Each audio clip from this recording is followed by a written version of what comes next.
Hi, welcome to Made to Walk. We are going to talk about church workplace communication today. This can be kind of a tricky subject to talk about because there's so many different personalities and talents and gifts within the church. And so it can be kind of an idea in leadership to leave everyone to their own understanding of how they want to lead and how they want to do things and allow the spirit to lead them. And all of those things are positive in idea, but they can be kind of troublesome in actually trying to communicate well and run the business side of the church. And the business side of the church is more than just, hey guys, we need to get things done. It's also safety protocols and the liability issues. There can be a lot of things that get kind of thrown into the cracks and covered over because we don't know how to guide our leadership well in a more emotional environment like a church or a nonprofit where everyone is kind of scared to lead too hard, and sometimes people over try to be nice and like that's not the right way to say that, but essentially like they're trying really hard to be everyone's friend. And when we do that, we kind of open ourselves up to potential issues. And so, how do we go about some of these tactics in a positive way? And I'm going to share with you some of my strategy that seems to be the most effective when I'm dealing specifically with leadership teams, groups, and management. So, let's dive in. The first thing we want to talk about is church life. Church life is totally different than corporate life. And as someone who has worked in both fields, it can be like trying to explain two different cultures on two different continents. Running a church can at times feel like running around chasing a chicken with no head. There was always a runner and a chaser, someone avoiding the confrontation, someone looking for explanations, someone busy but never getting things done, someone excited but has no direction. And so trying to navigate everyone's personalities and feelings and ideas in the midst of just saying like, also we just have things that just need to get done can be this murky, dark water area that we don't even know how to tread. So, the first thing I want to say is that regardless if you have a designated employee or maybe you have someone on staff that can take this role, there must be a communication director. The communication director is a designated person whose sole purpose is to hear the concerns, crises, and kinks that are happening in real time. And that's really vital for us to understand because there can be so many different things happening at one time. And the truth of the matter is, your pastor, or maybe you are the pastor, needs to have someone they can go to and say, what's going on with this? What's going on with that? Where are we with this? Where are we with that? And that person has an answer to everything that's going on instead of trying to hunt down multiple leaders, get multiple pieces of information, have them hunt down information. And there's such a time gap in that communication. Your communications director is just in the loop with everything going on inside the church at all times. This person, however, is not in charge of any one person, and they are not in charge of implementing any type of work. They are just simply receiving the data and communicating it in the most effective, non-emotional way. So the communication director should never be saying things like, I feel like this is happening, or I think that this is happening, or it's, what the impression that I'm getting is a communications director is saying, this is what was received. This is the email that came in. This is the response that happened. This is where we are in communicating with this person, blah, blah, blah. It's just strictly the facts, get down to it. And just, they may be asked, how would you respond to that? Okay, go ahead and respond like that. So they're there to help with the strategizing of the difficult aspects of leadership. If you're receiving, a complaint, if you're receiving a concern and it's coming into your email box at 2:00 in the morning, communications director is getting it at 2:01. I mean, that person is just in the loop, is never in the dark, because the minute that person's in the dark, the minute you open yourself up to liability. We want to know what's being said, how it's being handled, whose hands are it in, is it being touched on? Is it being effectively communicated to? Are we in the process of a solution? Um, you know, the other thing I want to say is this is all about problem solving. It's not about problem creating. And what can tend to happen is this person may feel like a narc, or this person may feel like someone who is just stirring the pot or putting their hands in business that isn't their own.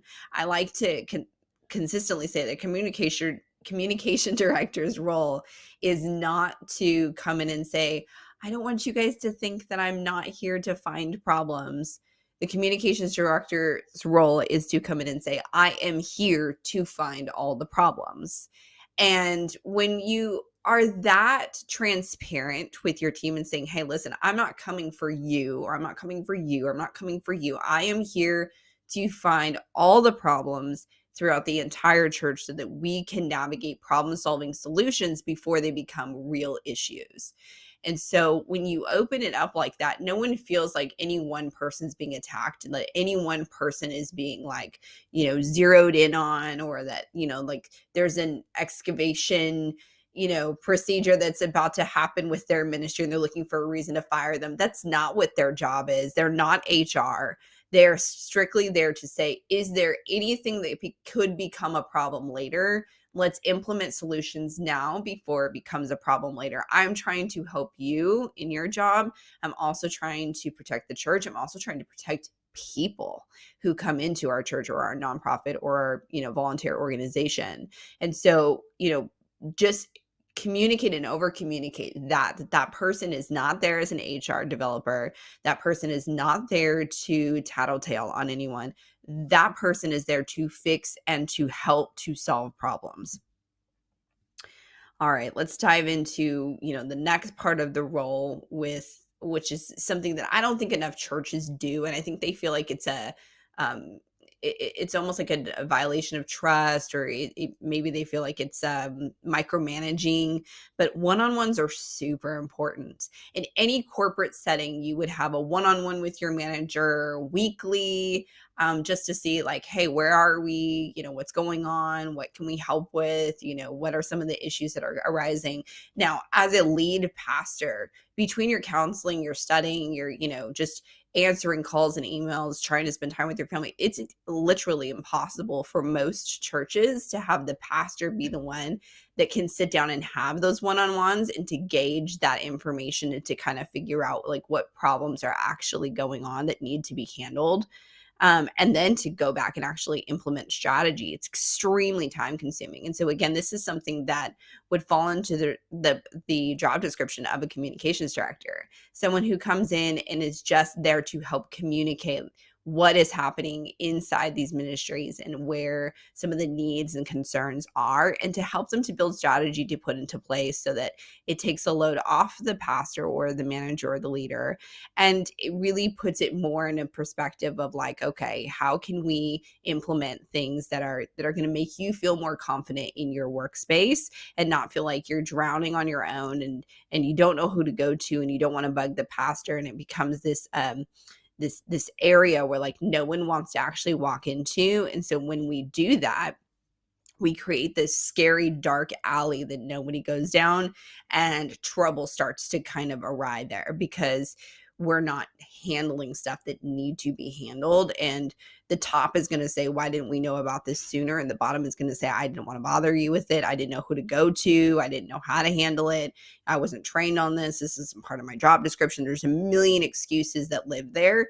But when you have a communication director that is touching on people weekly and that can actually have and formulate those conversations that are effective, it can really take a load bearing off, and you'll find that things are actually resolved and dealt with. Never want a communication director to be someone that's just, receiving information and brushing things off. They need to be someone who can actually strategize, someone who's actually worked in some typical field that is effective into working in high pressure, real time, problem solving and finding solutions in the moment. And they can handle it because it is a lot, and there is a lot that comes into a nonprofit. Let's look at our next topic, or our next subject matter is lock-in days. So lock-in days are super effective if you have them once a year, twice a year. You don't have to do them very often, but they are very, very effective. And what it does is it gives your staff an opportunity to say, I don't want you to be distracted by anything today. Today is strictly a process oriented day. Just kind of clean up everything, create a system and a process that is most effective for you. How do you want to be communicated to? Reset your office, reset your feng shui, like whatever it's going to be, to where you walk into your office and you feel like you can handle tasks from one day to another. Sometimes in nonprofit and even high corporate industry, like in the marketing industry that I was in, there would be days that I would come in and I would just see certain people's desks with like stuff everywhere, and it was just like chaotic.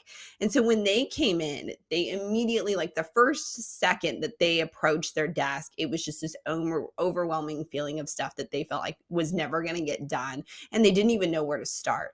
But the people who actually used their lock-in days to really set a process and clean up some old business and like really get some stuff off their desk and like really create a system that allowed them to walk in and not feel like it was chaotic, that they had, okay, this is what I do first, this is what I do second, this is what I do third.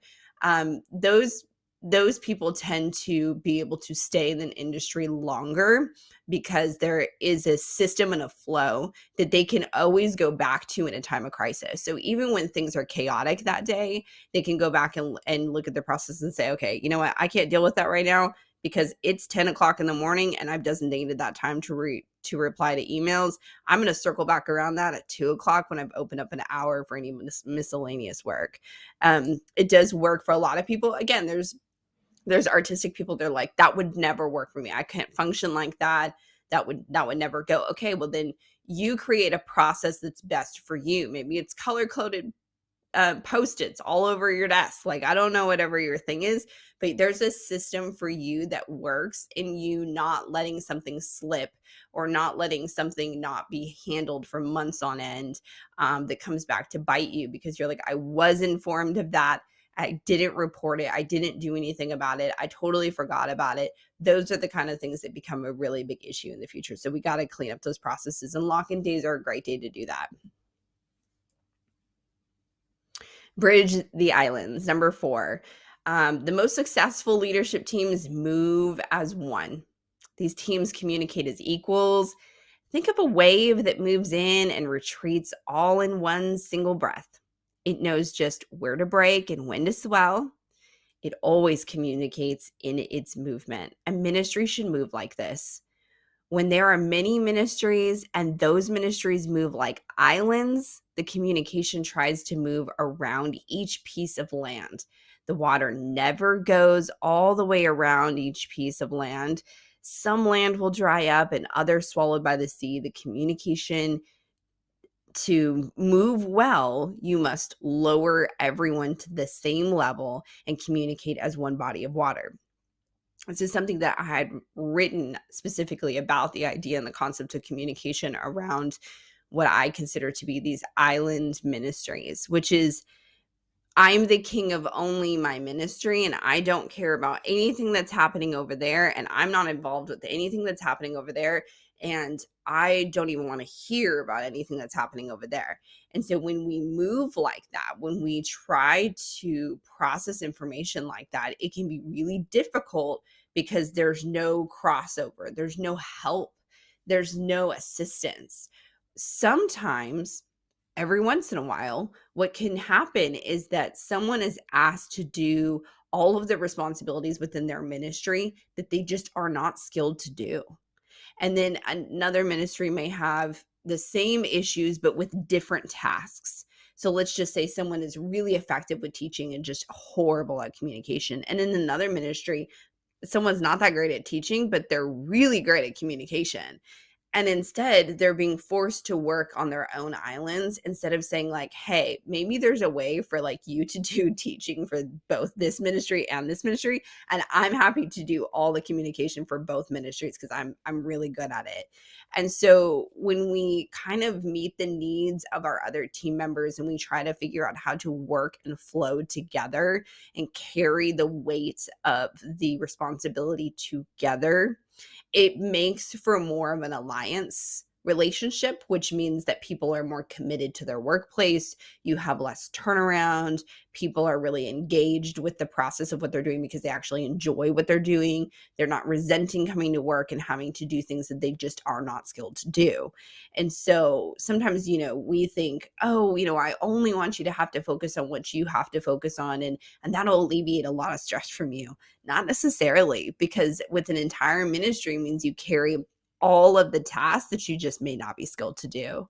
And nobody in a business oriented area would be asked to do that. You're hired for a specific thing and you have to do the job description of that specific thing. So, for example, a marketing director is going to focus specifically on marketing. They're going to do sales and, research to do whatever they need to do for that marketing. But they are not being asked to then be the manager, be the finance director, do the payroll, do the whatever, you know what I'm saying? So it's when we are that person that has to carry all of the responsibility for all the tasks within that ministry, it can be really difficult. So, take some time to assess what is working, what is not working, what's falling through the cracks, and who does that thing well. Like, is there someone in our environment that we can kind of like piggyback off of? Like, maybe this person just shows this person how to do it, or maybe they shadow them for a day or whatever it may be. But you really do have to take into consideration people's strengths and their weaknesses and then work on emphasizing and encouraging and strengthening both of those things at the same time, which again can be time consuming, but not when you don't let it all fall on you. When you have someone else in the church or the nonprofit that is really effective at doing it and saying, great, you know what, you're not good at communicating, you're horrible at responding to emails, or you're horrible at doing the business side of things and doing the checks and balances, but this person's really good at it, so I'm going to have this person work with you and kind of show you how they do things and help you to build a process that works best for you. That can be really helpful and effective. Transparency translates. So, when we deal with ministries, often we only deal with leadership. And I don't know why we do this, because, leadership is in a lot of ways, they're protecting their job. They're only going to tell us what they want us to hear, or they know they have a very short time frame to bring up subject matters. And so they're only going to bring up the problems. And it's really important for us to know truly how effective in what category of effectiveness is happening within each category of business or ministry that's happening on campus. And truly, the only way to do that is to talk to their employees, is to talk to the people all the way down at the bottom to all the way at the top, because you're going to get such a different array of information that you're like, I had no idea that that was taking place. I had no idea that that was a thing. I had no idea that that was going on. We need to address that, because, they're going to focus on the ministry as a whole, and you're not getting any feedback as to how that person is as a leader. Are they being respectful? Are they being someone that is encouraging people to want to come and, volunteer? If you notice that a bunch of people are volunteering for things, but they only volunteer one time and then never come back, you got to ask yourself, what's going on over there that I don't know? And so taking that poll, getting that information, reviewing that data is really also an opportunity for us to. And again, this is not an HR process of sitting here going, oh, I want to figure out all the things that are going wrong so I can fire that person. It's going, okay, what are the weaknesses there that I can help to strengthen, or that I can implement someone there to strengthen? Because that person just may need further training. They just may not be trained to do that. It may not be their strength. Like, maybe they're amazing at writing emails and they are phenomenal at communicating with people, but in person, they just have like this look of like, why are you bothering me? And it just comes across as being like so rude, and it comes across horrible. Or maybe they're the opposite. They're the sweetest people in person, the kindest people at doing things. Then you get an email from them and you're like, whoa, this person is really bad at writing emails. Like, they're very vague and very direct. And I can totally be guilty of this. For the longest time when I worked in corporate, I would get so much feedback about my emails. And the truth of the matter is that I would be writing scripts for radio at the same time that I was trying to respond to emails. I had like 3 computer screens going at any one time. I had 2 laptops and I had a desktop, and I was going back and forth and going back and forth and going back and forth. And so I wasn't always thinking about the process. I was just thinking about the words that needed to be communicated and how quickly they needed to be communicated. So when you write script for radio, you do it in all caps. And so sometimes I would leave my cap lock on, and my assistant would have to respond to other people that were receiving my emails like, hey, just want you to know, like, she's not mad when she sends an all caps email. She just accidentally leaves her caps lock on like all the time. She's actually like genuinely the sweetest human being and we love her, but she just is notorious for leaving her caps lock on. And poor people, when they receive my email, they're probably like, she's screaming at me all the time. And it was just something that I was not slowing down in my process to make sure that I hit the caps lock button. I was just typing without looking. And so, it just may be something silly like that, someone could be, more aware of. And I also came from politics and then came into a completely different environment in corporate. And so in politics, you move very fast, you use very few words, you're very direct, you're not emotional. And then coming into corporate, people want to feel special. They want to feel appreciated. And I definitely would just walk in and be like, this is what needs to be done.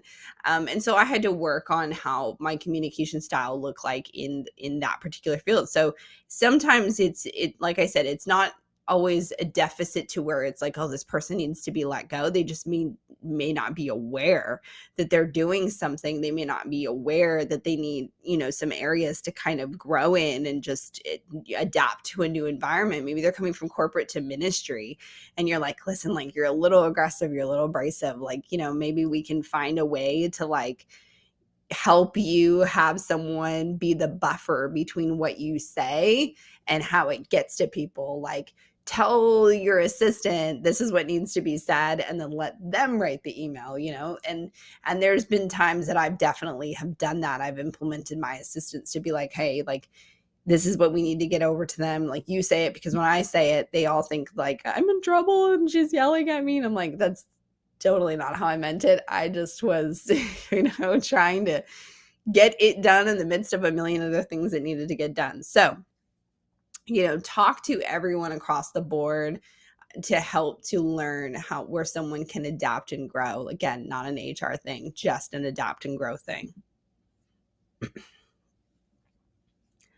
Anonymous. Let's talk about this because it's so important that we create a safe space in our leadership. And when we don't have the time to sit down and necessarily talk to every single person on campus about what's going on, there may be something that is very time sensitive that they witnessed or saw or heard.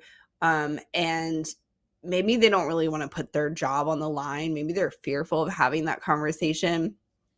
And so having a box or an area or even a email address that's separate from anyone else's mailbox, that is just an option for people to say, hey, like, you may want to check in on this, or I saw this, or I heard this, and like, I don't want to be the person to squeal about this, but it's something that should be brought to your attention. I would so much rather know that there's something that I can look into. Now, I want to be really, really, really clear. Like, you are going to vet this same process as you would in, previous segments that I've talked about, specifically how to address concerns, where to begin to, handle the gossip or the accusations within church. But and just to be clear, one of those main steps is that you need to have, 2 to 3 people who say the same thing and bring it to your attention. And so if someone mentions something, it's really important for you to go, have I heard this before?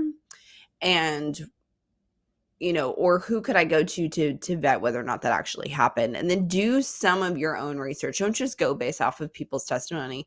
Observe and witness, how someone is handling something or communicating or, working in the field. Send someone to kind of just like, just give me some feedback on how this person is doing in this particular area and try to figure out, why this is a concern. And then you can kind of know how to approach that. But not everybody who just wants to be like, oh, I want to be the one to say that so-and-so, blah, blah, blah, blah, blah. Just create an environment to where people feel that they at least have access to giving you information that they don't want to put themselves on the line for. Gratitude. Make sure that you are not just saying thank you in team meetings. Always start and end with positive communication, never end on a negative note. So something that I have learned in negotiations over the years is that it's really important how the trajectory of your conversation moves from start to finish. And what information comes first? A lot of people say, like, do you want the bad news first or do you want the good news first? And the truth of the matter is that you always want to start with the bad news because you want the trail of the conversation to go up in a positive trajectory and to actually end on a positive note when you want the conversation to go well. Now, there are times when people are trying to provoke a response. And I'll know exactly when someone is trying to provoke a negative response or they're looking for a fight, they're looking for a confrontation because they start the conversation and then take an immediate shift to a decline. And then they try to walk away from the conversation. Some people call it gaslighting. Other people, in the communication industry, we just consider that to be someone who is trying to provoke conflict. And so when we are bringing up concerns or allegations or, just feedback in general, in order to keep people from being on the defense, in order for people to go, oh my gosh, this person's just trying to tell me how I'm going to do my job, or this person's accusing me of this, or whatever. You always want to start with like, hey, this is what I heard. This is the concern. And then, it feels really intense, but then we kind of deflate the emotions at the end by trying to bring in the gratitude and things that are positive, the things that are going well, and, leave it to where that person doesn't feel hostile. They're like, okay, this person is being nice about it. This person is actually putting a positive spin on a negative situation. And so you always want to deflect, not in the way that you would like, oh, let's like brush this off in a passive aggressive notion, but you want to deflect away from any conflict by really isolating our verbiage very specifically as to what we say first and what we say last. It can be really difficult to be tasked with telling someone difficult news, but if you know how to present it, it actually doesn't bring conflict. It actually doesn't bring issues. I've actually been in negotiations with people and I can see that they're pushing for that response, and I'll just call it out. I'll say, hey, you're looking for a conflict. You're looking for confrontation. You're intentionally deriving this conversation downward, and which is only inflaming everyone's emotions in the room. Like, you obviously don't want a resolution and solution, and so there's no point for us to continue to have this conversation because it's not your intention at all. And they'll always look at me like, how does this person know that? And it's because you can always tell by how someone presents information. Set goals. Sometimes, especially in ministry or artistic oriented people, they have these concepts and ideas and positive atmospheric things that they want to implement, but they don't necessarily know when to start or where to start or, who to start with. And it just becomes this kind of like murky spin zone, is what I like to say, is like someone gets trapped in that spin of like, how do I get going? And sometimes it takes it really or, business oriented person to kind of come in and strategically help that person along. And so goals are not meant to be like how they are in the corporate industry where, you're like, oh, you've got a sales goal that has to be met, and like, you're expected to sell this much this quarter or whatever it may be. But you could say like, by this date, I need to know what the exact dates are for the youth conference. By this date, I want to know that the tickets for the women's retreat have been successfully implemented online and on our app. And so by the time we come to the next meeting, that should be done. That can sometimes help people to be like, okay, I now know that I have 7 days to come up with a theme for this women's conference, and I've been struggling to kind of figure out how I want to like put this all together, but now I know I really genuinely have to. And so I'm going to like be really intentional about prayer and being really intentional with my team to just say like, hey, let's start throwing out some, suggestions and ideas and kind of bounce around some concepts. It can help them a lot. And sometimes people don't do it because they feel like that is too business oriented, or they feel like it's a micromanagement. And so it's actually to their detriment because they're looking for someone to like, please help me, like help me figure out like how do I even start. And so sometimes helping someone by like, hey, like let me give you some goals to start with, or like, thank you, at least I know what my first steps need to be. When I work with corporate events a lot, when events are not their thing and they're like, I'm just so used to being in front of like Excel sheets and budget lines and all kinds of other things, like events are not my thing. They feel really overwhelmed by an event. They're like, we don't even know where to start, we don't even know like what the first step is, and like we're probably behind, and like we're never get this done, and like it's going to completely fail. And you could just see the panic in them. And these people are working, billion-dollar nonprofits, and they are like literally hyperventilating about the idea of doing an event. And I'm like, hey, it's okay, it's like cool, calm, and collected. I'm going to walk you through each of the steps that need to be done. We're not behind in time. Just lead with confidence, speak with confidence, and just be like, okay, here's what we're going to do first, and like here's what you need to do first. And so when they feel like, okay, like I know what my responsibilities are now, and I know what your responsibilities are now, I feel a lot better. Nothing has still been done. Like nothing has actually been implemented, but there is a goal in mind. Like they can see a visual of where they need to go, and they're like, okay, I know what I need to do now. And so it can work really well and really effective in ministry as well. It's just saying, hey, do you need, and if you're that person that's like, I don't want to overstep, fine, ask the question. Do you need some help to kind of formulate like what to do first? And if they're like, yeah, that would be great, I would really enjoy some mentorship in that, then that that's your open door to be that access of information. If they're like, no, no, no, I can do it on my own, then test the water. Like genuinely say, ask the question of like, okay, great, like what are you going to do first to work towards, meeting what needs to be done, and find out if they have an answer. Because sometimes people will go, okay, let's just wait and see how it goes. And then you're running behind the back. You're trying your best to keep up. You're behind on an event, or you get to an event, or you get to a situation. You're like, this hasn't been done. This hasn't been done. Why wasn't this done? Well, I didn't have time to do it. Why didn't you ask someone to help you? Well, I didn't know who to ask. And so all these questions are happening in real time at the event that could have been handled 3 or 4 weeks prior. So, I get that most people want to give their leaders some leeway, but make sure that you're testing the strategy to say, is there actually a strategy in place to get this done? Because I want to trust you to do it, and I want to allow you to do it, but I at least need to be communicated to that there is some process in mind, and that you have some idea of what needs to actually be accomplished, and that you have a timeline of when that needs to be accomplished, because we don't want to be running behind. Always speak with do's, not don'ts. So we never want to lead people with like, don't do this, don't do that. You shouldn't be doing that. You shouldn't have done this. You shouldn't have done that. You shouldn't have done this. You always want to start with do's. I give the example of like with my child. My child is someone that if he is standing on top of a table, if I say don't stand on the table, he's just gonna look at me like, okay, but I haven't told him what to do, so instead I'll be like, Tristan, Let's sit on our seat, put our feet on the floor, put our hands on the desk, and wait for instruction. As soon as I do that, then he knows exactly what he should be doing and realizes that this is not what he should be doing, you know? So we kind of want to lead in the same way as making sure that we're not just constantly like, don't, no, no, no, no, that we're helping to guide our leaders by giving strategic communication through verbiage that is specific to the do's. Here's what I do want you to do. Here's what I do want to see happen. Here's what I do want to hit as far as a goal.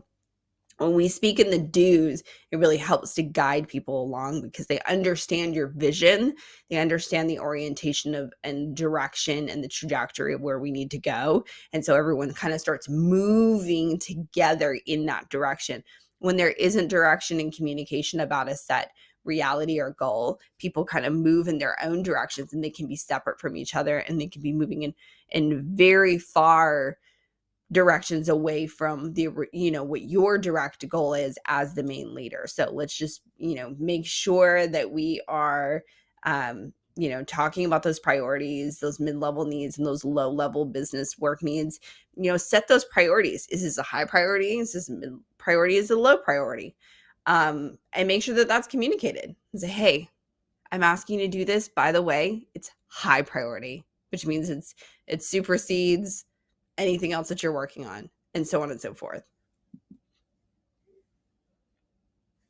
Never assume someone knows what to do, when to get it done, or where to access what may be needed for a task. Create communication that oversimplifies and holds their hands. I like to think of it as I would rather you be offended that I'm talking to you in such a specific manner than for you to do something wrong, get in trouble, and then come to me and say, well, I didn't know how to do it, or I didn't have access to that information, or I didn't know where I should go. And it also protects you as a leader by saying, like, remember referencing back, like, remember how I sent you an email about this 4 weeks ago, and I specifically like put in there what needed to be done, when it needed to be done, where you could access that information, how to get into the drive, like where to get. You remember how you had that? Like if you've lost that email or you didn't know or didn't look at that email, like we can resend it to you or reference back to it. But one, it covers you for making sure that you're communicating vital information, but it also creates them a resource and going, oh, you know what? I think I had an email about that like 2 weeks ago. Let me try to go back and get that email with that information instead of sending 34 messages to my leader going, how do I get into how do I get into the drive? What's the link? What's the sign in? What's the password? What's the blah, blah? And you're going back and forth and back and forth and back and forth and back and forth. And it's so time consuming because you're like, well, I thought you had already had this. No, just assume that you need to give, everything that is necessary, especially when you have a new hire. I like to think of it as like that there should be like a packet of information that can be printed or a drive of forms that someone can get into and access and say, this is how you do this. This is how you do that. This is how you do this, or videos that they can watch on training that they can reference back to. So it's not fully dependent on you going, oh, okay, new hire.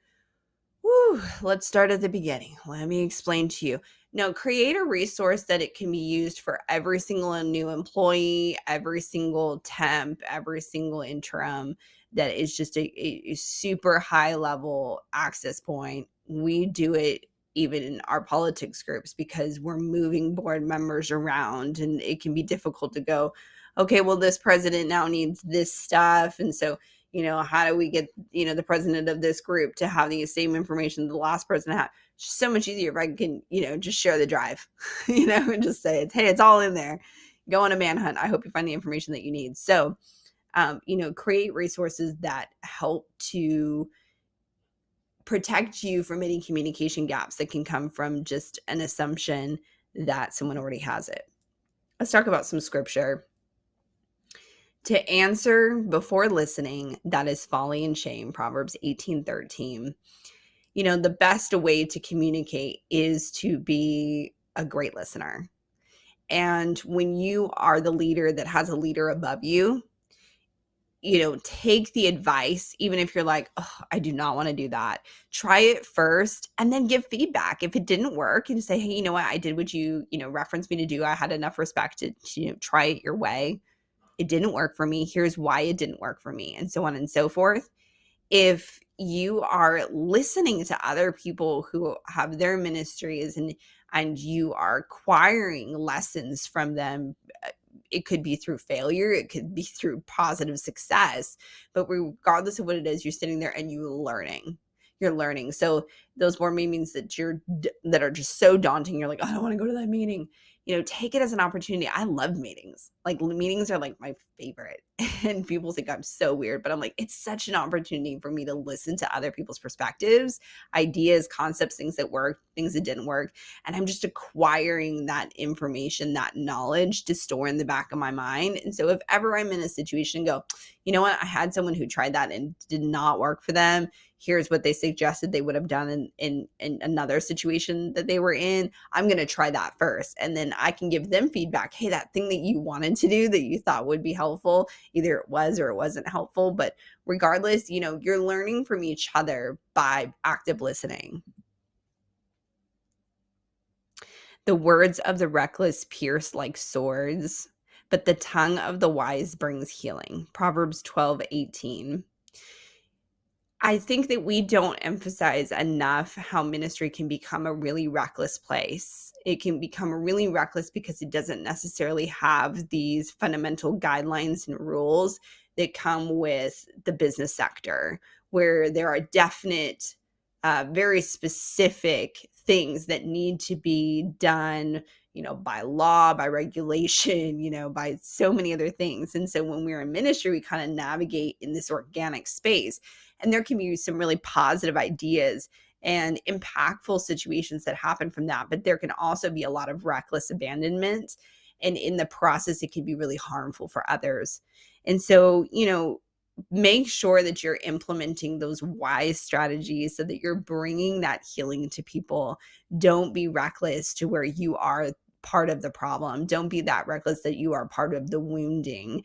That's something that really drives me. It's one of the most fearful things that I have. People are like, oh, it's such an amazing feeling bringing people to the Lord. And I never really truly grasped what my dad told me one time, but he was just like, the scariest thing in the world is bringing someone to the Lord and knowing that you have to entrust them to someone else to protect them. And so if you're in the process of volunteering for something, know your leadership. If you're a leader, take that responsibility very seriously, because we're talking about the safety of God's sheep, and someone is entrusting you with someone else's soul, with someone else's, relationship with the Lord. And though they shouldn't be solely dependent on you, they are looking to you whether you like that or not. And so, don't be reckless with your ideas. Don't be the person that navigates on a whim, or I'll figure it out when I get there, or it's no big deal, like we'll deal with it later. Like, I have other priorities right now. Prioritize the ministry that the Lord has given you. Prioritize what your direction and what your responsibility is. And if at any given time that you feel jaded and you just feel like this is not where I need to be, this is not working for me, this is not positive anymore, take that hiatus, take that reset, take that opportunity to take a step back and regain either an opportunity for just your love for your job, or just allow God to open up doors for other things. But when we move in a state of jaded, or just tainted, so many adjectives that can go associated with being in the ministry a little too long, we open up the possibility of hurting others, because we're just not thinking with an empathetic heart anymore. We're just thinking with like, I just got to go do my job today, and it's not exciting. So we don't want to ever allow it to get to that space. Be honest about your feelings and your emotions, and just be intentional about your communication, your active listening, and just know where you are and where your strengths are, where your weaknesses are, and where you can grow. I hope this was helpful to you. I look forward to doing more.